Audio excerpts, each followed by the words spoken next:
Good luck finding your way back." My daughter and her husband laughed, abandoning me on a desert road in Egypt. I watched them drive away. They had no clue I was the sole heir to a $330 million fortune, and they had just failed the final test. If you're watching this, subscribe and let me know where you're watching from. Let me tell you how a 67-year-old widow from Minnesota ended up stranded in the middle of nowhere, and how my own family's greed became their ultimate downfall. Trust me, this story has twists you won't see coming. It started 3 months earlier when my husband Robert passed away suddenly from a heart attack. We'd been married for 42 years, and losing him felt like losing half my soul. But Robert had been a brilliant financial planner, and he'd left me very, very well taken care of. The lawyers called it generational wealth, enough money to support several families for decades. Madison had always been distant, even as a child. She'd moved to California after college and only called on holidays, usually asking for money. The requests had started small after Robert's death, help with rent, car payments, credit card bills, but they'd gotten bigger and more frequent.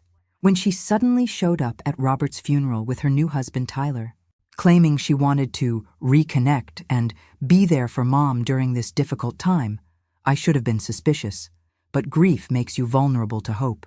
Tyler was everything Madison wasn't: charming, attentive, full of ideas for family bonding. He was also 6 years older than my 22-year-old daughter, which should have been red flag number 1. But he had this way of making you feel special, like you were the most important person in the room. Classic manipulator behavior, though I didn't see it then. The warning signs had been there for weeks. Madison had been asking increasingly specific questions about Robert's will, about how much money we had, about whether I'd made any provisions for her future. She'd also been pushing me to update my estate planning, suggesting I needed younger perspectives on financial management. "Sarah, you've always talked about visiting Egypt," Tyler said during one of their frequent visits to my Minneapolis home. "The pyramids, the Nile, all that history you love." Madison and I were thinking, what if we made that dream come true? A family trip to heal and bond. I was touched. For 40 years, Robert had promised we'd see the pyramids together someday. Now Tyler was offering to make that happen when my own daughter never had. What I didn't know was that they'd already spent weeks researching Egyptian laws, banking systems, and how long it would take for a missing person to be declared dead. Tyler had convinced Madison that I was going to waste their inheritance on charities and medical expenses. He painted a picture of me as a selfish old woman who didn't understand the value of money. The truth was much simpler. Tyler was drowning in gambling debts, and Madison was so desperate to keep her older husband that she'd do anything he asked, including leaving her own mother to die in the desert. We flew into Cairo on October 15th. The first few days were magical, seeing the Sphinx, touring the pyramids, taking a boat down the Nile. Tyler played the perfect son-in-law, taking photos of Madison and me together, insisting we make memories to last a lifetime. Now I understand why he was so insistent on documenting everything. He needed proof that I'd been alive and happy when we started the trip. On our 4th day, Tyler suggested we rent a car and explore some authentic Egypt away from the tourist crowds. He'd found this amazing Bedouin village, he said, where we could experience real desert culture. Madison seemed nervous, but Tyler was so enthusiastic that I agreed. We drove for hours into the desert, the landscape becoming more desolate with each mile. Tyler chatted constantly, pointing out imaginary landmarks, keeping the mood light. I was in the back seat with a small backpack I'd brought for day trips, my sunglasses and hat protecting me from the glare, actually enjoying the adventure. Then the car stopped. "Engine trouble," Tyler announced, popping the hood. "Sarah, could you grab that toolbox from the back?" I got out to help, and that's when I heard the car doors slam. By the time I turned around, Tyler was already backing away from me, Madison in the passenger seat looking anywhere but at my face. "Tyler? Madison? What's going on?" "Sorry, Sarah," Tyler called out, his charm completely gone. "Nothing personal, but we need that inheritance now, not in 20 years. Madison finally looked at me, and I saw my answer in her eyes. This wasn't a spur-of-the-moment decision. This was planned. "Madison," I said, my voice steady despite the shock. "Whatever he's promised you, it's not worth this. Good luck finding your way back." She laughed, but it sounded forced, hysterical. Tyler was already turning the car around. And then they were gone, leaving me with nothing but my small backpack containing a water bottle, some snacks, sunscreen, and the clothes on my back. The silence of the desert was deafening. As I watched their dust cloud disappear, something strange happened. Instead of panic, I felt almost amused. If Madison and Tyler thought they were dealing with some helpless old widow, they were about to learn exactly how wrong they were. After all, you don't survive 40 years of marriage to a man like Robert without learning a thing or two about strategy, and they just made the biggest tactical error of their lives. But first, I had to survive the desert. Standing alone in the Sahara Desert with the sun beating down mercilessly, most people would have panicked. I won't lie. For the first few minutes, the enormity of what Madison and Tyler had done hit me like a physical blow. My own daughter had just sentenced me to death, but then my practical Minnesota mind kicked in. Panic was a luxury I couldn't afford. I had water for maybe 12 hours, some crackers, and sunscreen in my pack. The nearest civilization could be anywhere from 10 to 100 miles away. Time to prioritize. I looked around, taking inventory of my situation. The road we'd been traveling was barely a road at all, more like tire tracks in the sand that could disappear in the next windstorm. The landscape was harsh and unforgiving, but it wasn't completely barren. I could see some scraggly vegetation in the distance, which meant water sources might exist. My late husband Robert used to say that intelligence is knowing what you don't know. Well, I didn't know much about desert survival, but I knew enough about basic physics and human biology to give myself a fighting chance. First priority, shelter from the sun. I found a cluster of rocks that offered some shade and sat down to think. Madison and Tyler expected me to die out here, which meant they had to have a plan for what came next. They'd need time to get back to civilization, report me missing, and somehow gain access to Robert's accounts. That's where their plan had a fatal flaw. They knew I was wealthy, but they had no idea how Robert had structured our finances. My husband had been paranoid about family members getting greedy after his death, probably because he'd seen it happen to his own father. Every major asset was locked in trusts with specific conditions that even I didn't fully understand. Tyler and Madison were about to discover that stealing from the dead isn't nearly as easy as they thought. But I'm getting ahead of myself. Right then, my immediate concern was staying alive long enough to see their faces when they realized what they'd done. As the afternoon wore on, I rationed my water carefully and tried to remember everything I'd ever read about desert survival. The temperature would drop dramatically at night. That could work in my favor. I needed to conserve energy during the day and travel at night when it was cooler. When the sun began to set, painting the desert in impossible shades of orange and red, I started walking. I followed the faint tire tracks, hoping they'd lead me somewhere, anywhere, with people. The desert at night is a completely different world. The silence is absolute, except for the occasional sound of wind across sand. The stars are so bright they actually hurt your eyes, and the cold cuts through you like a knife after the blazing heat of the day. I walked for hours, stopping frequently to rest and check my direction by the North Star. Thank God my father had taught me basic navigation when I was young. My feet were blistering in my tourist sandals, and my water was running low, but I kept moving. Just as dawn was breaking, when I was starting to wonder if I'd made a terrible mistake by leaving my small shelter, I saw something in the distance. Buildings. Old, crumbling, probably abandoned, but definitely man-made. It turned out to be a small Bedouin settlement that had been deserted for years. Most of the structures were falling apart, but there were still some intact walls and, miracle of miracles, an old well in the center of the village. I'd never been so happy to see dirty water in my life.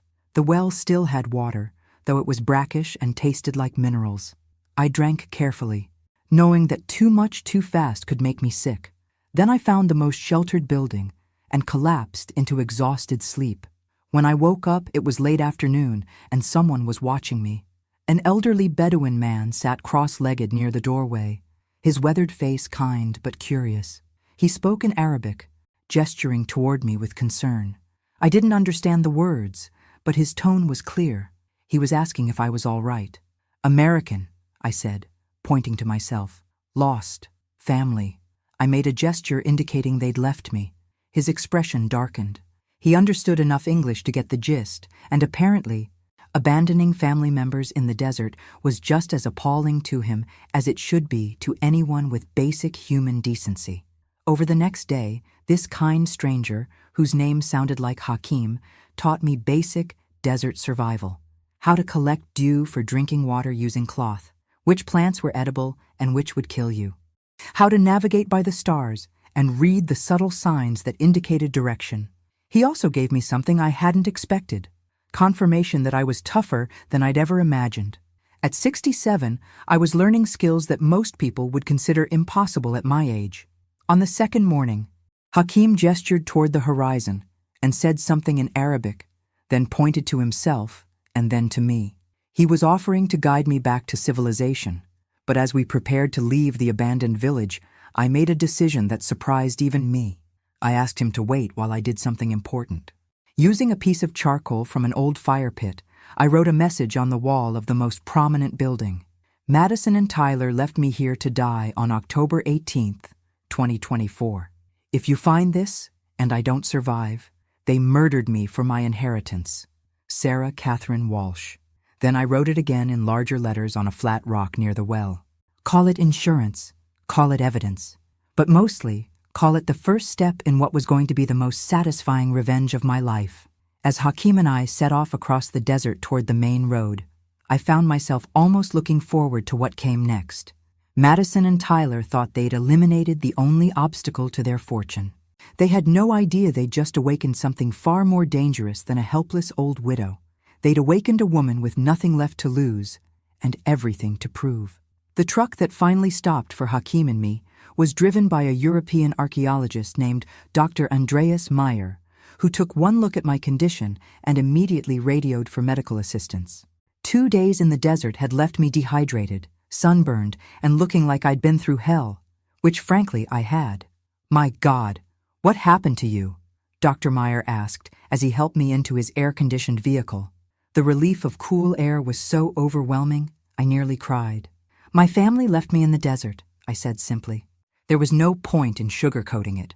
His face went through several expressions: disbelief, horror, and finally anger. That's attempted murder, he said bluntly. We need to get you to a hospital and contact the authorities immediately. As we drove toward Cairo, I found myself in the interesting position of having to convince people not to help me too much. Dr. Meyer wanted to call the police immediately. The hospital staff wanted to admit me for observation. The American consulate wanted to launch an international incident. But I had a different plan. I appreciate everyone's concern, I told the consulate official, a earnest young man named David Patterson who looked like he'd never dealt with anything more serious than a lost passport. But I need to handle this my own way. Mrs. Walsh, your daughter and son-in-law abandoned you in the desert. This is a serious crime. Oh, I'm very aware of what they did, I said, and they're going to pay for it, but not the way you think. What I didn't tell David was that I'd already made several phone calls from the hospital. The first was to my attorney in Minneapolis, James Morrison, who nearly had a heart attack when he heard my voice. Sarah, thank God. Madison and Tyler reported you missing 2 days ago. They said you wandered off from your hotel and never came back. The Egyptian police have been searching. James, I interrupted. I need you to listen very carefully. Madison and Tyler tried to kill me. They left me in the desert to die. Do not, under any circumstances, give them access to any of Robert's accounts or assets. There was a long silence. My God, Sarah, are you certain? I spent 2 days in the Sahara Desert with nothing but a water bottle and some crackers. I'm very certain. What do you want me to do? For now, nothing. Let them think their plan is working. But I need you to start preparing for legal action, and I need you to activate something Robert set up that I never thought I'd have to use. The something Robert had set up was brilliant and typical of my cautious husband's planning. Buried deep in our estate, documents was a provision that if I ever died under suspicious circumstances, an automatic investigation would be triggered and all assets would be frozen until those circumstances were fully resolved. Madison and Tyler had no idea this provision existed. My second call was to my bank in Minneapolis. This is Sarah Walsh. I need to activate a fraud alert on all my accounts immediately. Of course, Mrs. Walsh.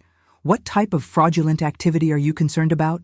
The type where my own family tries to steal my inheritance after leaving me for dead. The bank representative, bless her heart, didn't even pause. I'll flag everything immediately. Should we expect attempted access soon? Oh yes, probably within the next few days. My third call was the most satisfying.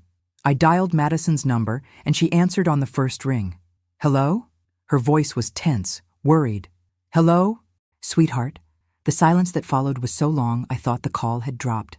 Mom? She finally whispered. But how? Where are you? I'm in Cairo, Madison. Alive, in case you were wondering.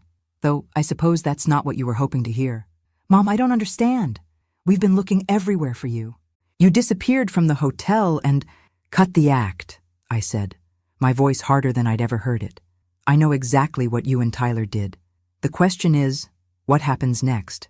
Another long silence. Then, where have you been? Where you left me.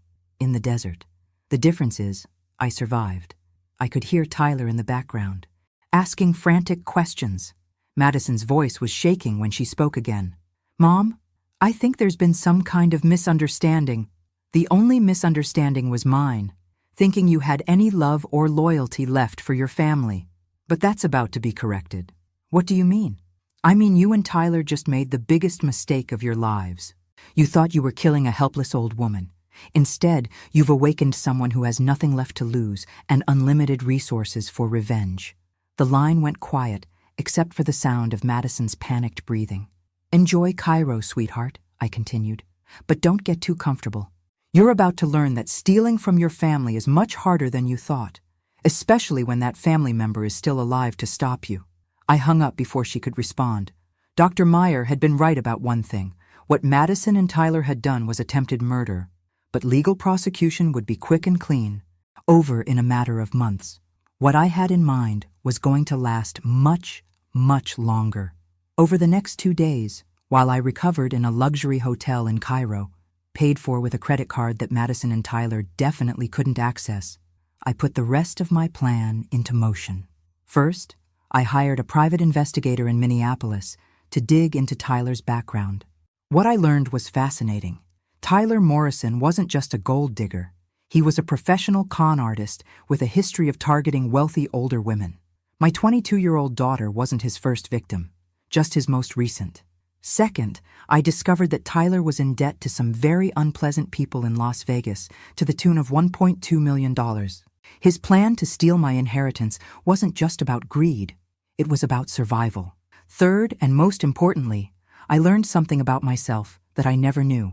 After 67 years of being the dutiful wife, the accommodating mother, the person who always put others first, I discovered I had a real talent for strategic thinking. Robert used to say that the best revenge is a life well lived, but sometimes the best revenge is watching your enemies destroy themselves while you pull the strings.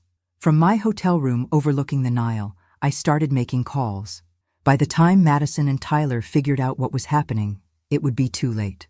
The game was just beginning, and for the first time in months, I was actually enjoying myself. Madison and Tyler didn't know I was watching from across the street when they stumbled out of the Egyptian police station at 2 a.m. looking haggard and desperate. They'd been detained for 6 hours, answering questions about my disappearance that had suddenly become much more complicated now that I'd reappeared very much alive. I'd spent the day working with the authorities, but not in the way Dr. Meyer and the consulate official expected. Instead of pressing charges immediately, I told them a carefully edited version of events that painted Madison and Tyler as confused and panicked, not malicious. I think there was a miscommunication, I'd explained to the detective. They thought I was back at the hotel when they left. When they couldn't find me, they naturally assumed the worst. The detective looked skeptical. Mrs. Walsh, leaving someone in the desert without transportation or supplies is a terrible mistake, I agreed. But I'm not sure it was intentional. My daughter isn't a killer officer. She's just young and easily influenced.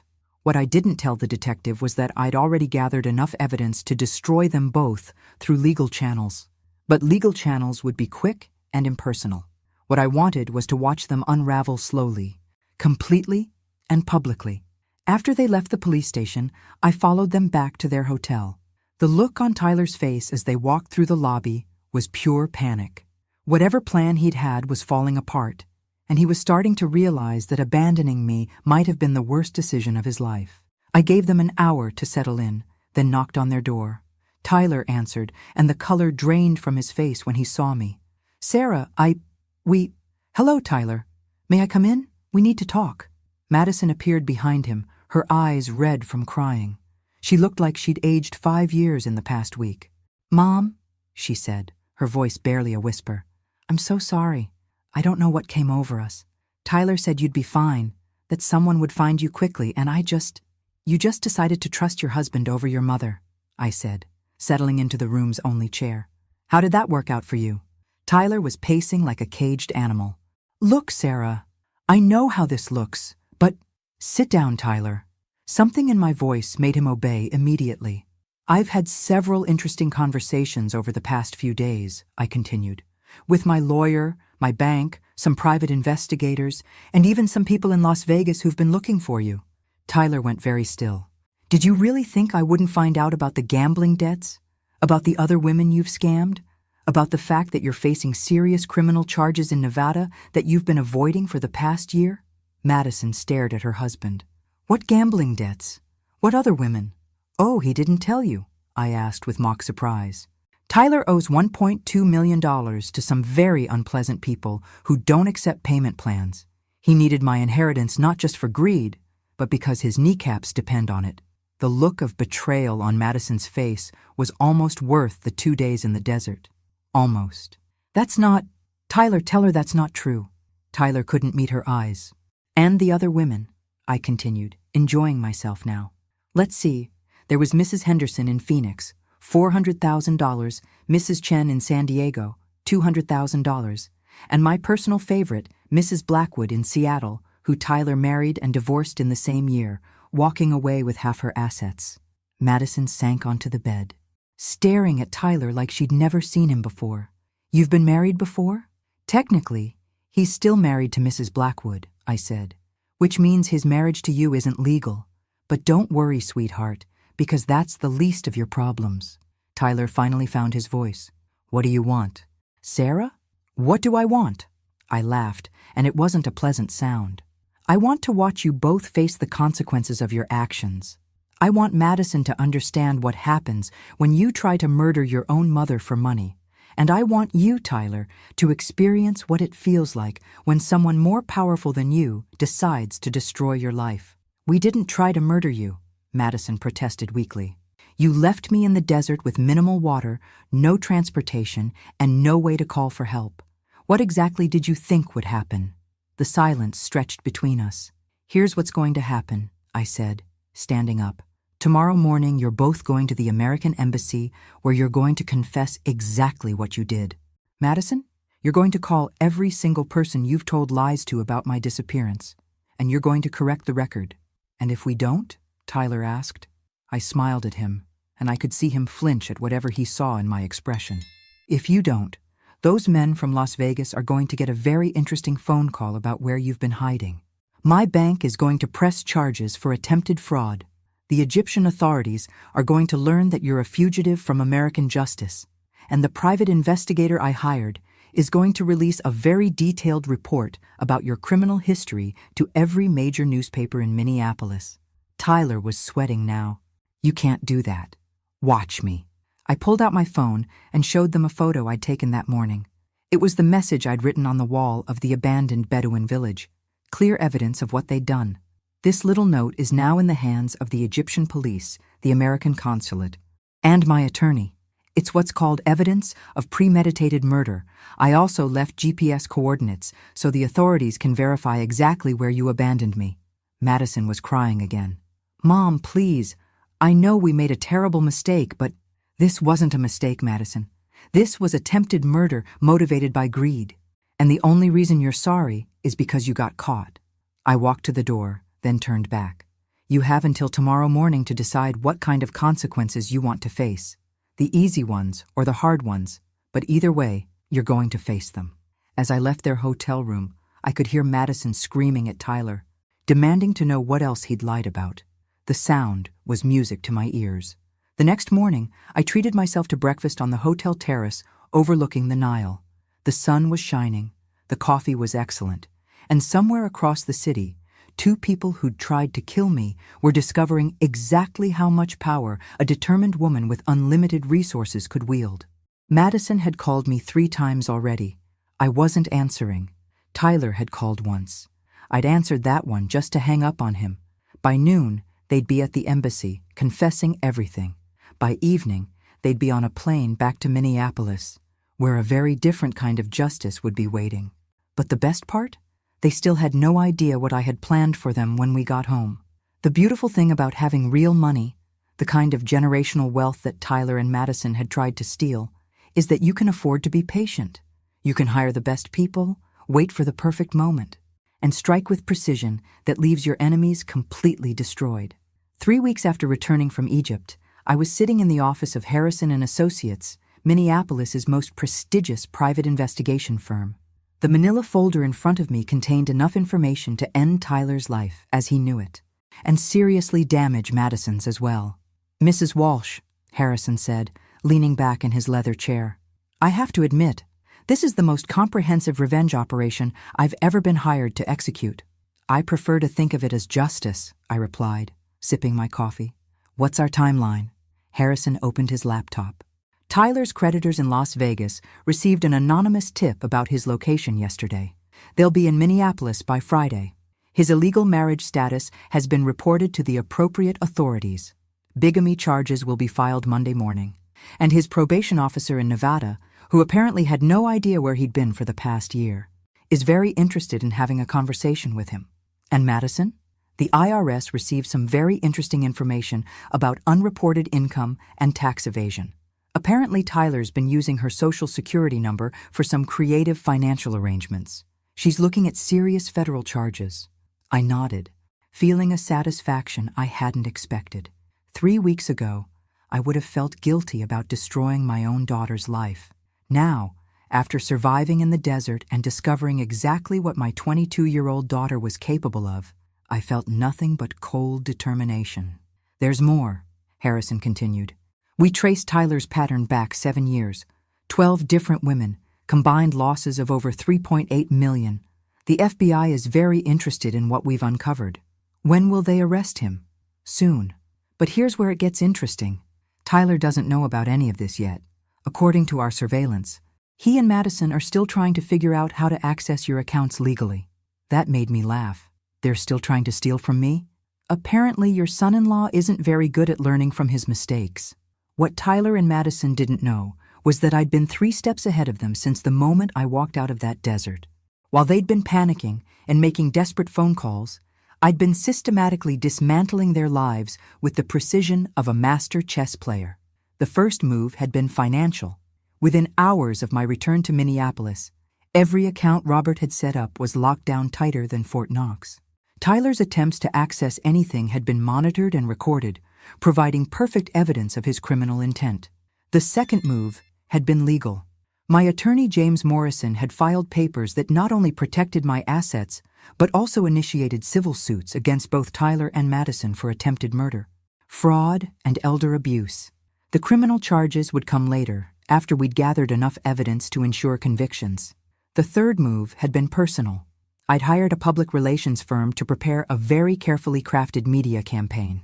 In 1 week, Tyler Morrison's face would be on every local news channel and in every major newspaper, identified as a serial con artist who specialized in targeting elderly women. "Mrs. Walsh," Harrison said, pulling me back to the present, "there's something else you should know. We've been monitoring their communications, and Tyler is planning to leave the country." "When?" "Tonight. He's booked a flight to Brazil under a fake identity." I stood up, suddenly energized. "Can we stop him? We can do better than that. We can let him get all the way to the airport, then have him arrested for probation violation, fraud, and fleeing to avoid prosecution. Maximum humiliation, maximum media coverage. Perfect." That evening I drove to Madison's apartment, the apartment I'd helped her pay for, I might add, and knocked on the door. She answered, looking haggard and desperate. "Mom, thank God. Tyler's gone crazy. He's talking about leaving the country, and I don't understand what's happening. He says people are after him, and where is he, Madison? He's at the airport. Mom, I'm scared. I think Tyler might have done things I didn't know about. Bad things. I looked at my daughter, this young woman who'd stood by while her husband tried to murder me, and felt a strange mix of pity and disgust. Tyler's a criminal, Madison. He's been scamming elderly women for years, and you helped him try to kill me for my inheritance. Did you really think there wouldn't be consequences? Her face crumpled. I didn't know about the other women. I swear I didn't know. Tyler said you were going to waste our inheritance, that we had to act before you spent it all. Our inheritance? I stepped into her apartment without being invited. Madison, let me explain something to you. You don't have an inheritance anymore. After what you did in Egypt, you don't have a mother anymore either. What do you mean? I handed her a legal document I'd been carrying. This is a formal disinheritance notice. You'll get nothing when I die, not a penny. Madison read the document, her hands shaking. You can't do this. I'm your only child. You stopped being my child when you left me to die in the desert. My phone buzzed. A text from Harrison. Package delivered at gate 42. Customer very unhappy with service. I smiled. Tyler had just been arrested. That was notification that your husband has been taken into custody, I told Madison. He's facing charges in 3 states now, including attempted murder in Egypt. The FBI is also very interested in talking to him about his pattern of targeting elderly women. Madison sank onto her couch, the legal document falling from her hands. I don't understand. How did you do all this? Sweetheart, I survived for 40 years, married to one of the shrewdest financial minds in Minneapolis. Did you really think I was some helpless old woman you could outsmart? But the desert, you could have died.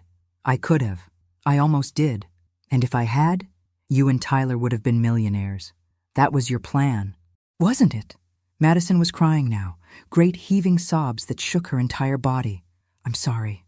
I'm so sorry. Tyler said. He made it sound like what? Like I deserved to die for my money? She couldn't answer. I walked to her window and looked out at the Minneapolis skyline, the city where I'd built a life with Robert, where I'd raised this ungrateful daughter, where I'd thought I'd live out my remaining years in peace. You know what the irony is, Madison? If you'd just been patient, if you'd just been a loving daughter, you would have inherited everything eventually. Robert's estate planning was designed to take care of you for the rest of your life. It's not too late, Madison said desperately. I can make this right. I can testify against Tyler. It's much too late for that. I turned back to face her, and she flinched at whatever she saw in my expression. Tyler's arrest is just the beginning. Over the next 6 months, you're both going to face criminal charges, civil lawsuits, federal investigations, and public humiliation that will follow you for the rest of your lives. Mom, please, I'm not your mother anymore. I'm the woman whose murder you planned and whose money you tried to steal. And I'm the woman who's going to make sure you both pay for what you did. I left Madison sobbing in her apartment and drove home to the house I'd shared with Robert for so many years. For the first time since his death, I felt truly at peace. Tyler was in jail. Madison would join him soon. Justice wasn't just coming, it was here. But the best part was still to come. 6 months later, I was sitting in a courtroom watching Tyler Morrison accept a plea deal for 8 years in federal prison for elder fraud, attempted murder, and running a multi-state con operation. Madison sat in the defendant's chair next to him, tearfully accepting her own 3-year sentence for conspiracy and attempted murder. The transformation in both of them was remarkable. Tyler, once so charming and confident, looked broken and defeated. Madison had aged years in 6 months, her youthful face hollow with the weight of what she'd done. When the judge asked if they had anything to say before accepting their plea deals, Tyler stood up. Your Honor, I want to apologize to Mrs. Walsh and to all the women I've hurt over the years. I know there's nothing I can say to make up for what I did, but I want her to know that I'm sorry. The judge turned to me. Mrs. Walsh, would you like to make a statement? I stood up slowly, feeling the weight of everyone's attention. For a moment, I looked at Madison and Tyler, these 2 people who'd tried to murder me for money and ended up destroying their own lives instead. Your Honor, 6 months ago, these 2 people left me to die in the desert because they wanted my husband's money. They thought they were dealing with a helpless old widow who would be easy to eliminate. I paused, letting that sink in. They were wrong on every count. I wasn't helpless, I wasn't easy to eliminate, and most importantly, the money they were so desperate to steal was never going to be theirs in the first place. I pulled out a document and handed it to the court clerk. This is my husband's original will, written 5 years ago. In it, he specifically disinherits Madison if she ever attempts to harm me or steal from our estate. Robert was a brilliant man who understood exactly what kind of person our daughter might become. Madison's face went white. That's impossible. I never saw any. Because we never told you about it, I said calmly. Robert hoped he'd never have to use that provision. But apparently, he understood human nature better than I did. The judge reviewed the document. Mrs. Walsh, this appears to be a valid legal provision. It is, which means that even if their plan had succeeded, even if they'd managed to kill me, Madison would have inherited nothing. The entire estate was designed to go to charity if anything suspicious happened to me. The silence in the courtroom was absolute. So you see, Your Honor, they didn't just try to commit murder. They tried to commit a completely pointless murder. They were willing to kill me for money they were never going to get. I turned to face Madison directly. You traded your mother's life for an inheritance that never existed. You chose a criminal over your own family. And now you'll spend the next 3 years in prison thinking about that choice. Madison was sobbing, but I felt nothing. The woman who'd raised her, who'd loved her unconditionally for 22 years, was gone. She'd died in that desert along with any maternal feelings I'd had left. Tyler, meanwhile, was staring at me with something that looked like respect. You planned all of this, he said. From the moment we left you in the desert, you knew exactly what you were going to do to us. I told you that first night in Cairo that you'd awakened something dangerous, I replied. I told you that you'd made the biggest mistake of your lives. You chose not to listen. The judge brought down his gavel, and it was over. Tyler would spend the next 8 years in federal prison. Madison would spend 3 years thinking about what she'd done. And I would spend the rest of my life living exactly as I pleased, accountable to no one and threatened by no one. As they led Tyler and Madison away in handcuffs, I felt a tap on my shoulder. Harrison, my private investigator, was standing behind me with a satisfied smile. How does it feel, Mrs. Walsh? Exactly like I thought it would, I replied. Like justice. That evening, I treated myself to dinner at the best restaurant in Minneapolis. I ordered champagne and the most expensive item on the menu, and I sat by the window watching the city lights twinkle below. Tomorrow, I would start the next chapter of my life. I was thinking about travel, maybe a proper trip to Egypt, one where nobody tried to murder me. Maybe a Mediterranean cruise. Maybe I'd buy a house in Italy or France, somewhere warm where I could spend my golden years in peace. The money that Tyler and Madison had killed for was still mine, all $330 million of it. But more importantly, I'd learned something valuable about myself in that desert. I was stronger than I'd ever imagined, smarter than anyone had given me credit for, and absolutely ruthless when someone threatened what was mine. Robert would have been proud. As I raised my glass in a silent toast to my late husband, I thought about the message I'd written on that wall in the abandoned Bedouin village. If you find this and I don't survive, they murdered me for my inheritance. But I had survived. And I'd done more than just survive. I'd triumphed completely. The desert had tried to kill me, my own family had betrayed me, and I'd emerged stronger than ever. At 67 years old, I'd learned that it's never too late to discover what you're really capable of. And what I was capable of, apparently, was magnificent revenge. Now, I'm curious about you who listen to my story. What would you do if you were in my place? Have you ever been through something similar? Comment below. And meanwhile, I'm leaving on the final screen 2 other stories that are channel favorites. And they will definitely surprise you. Thank you for watching until here. Thanks for listening. Don't forget to subscribe and feel free to share your story in the comments. Your voice matters.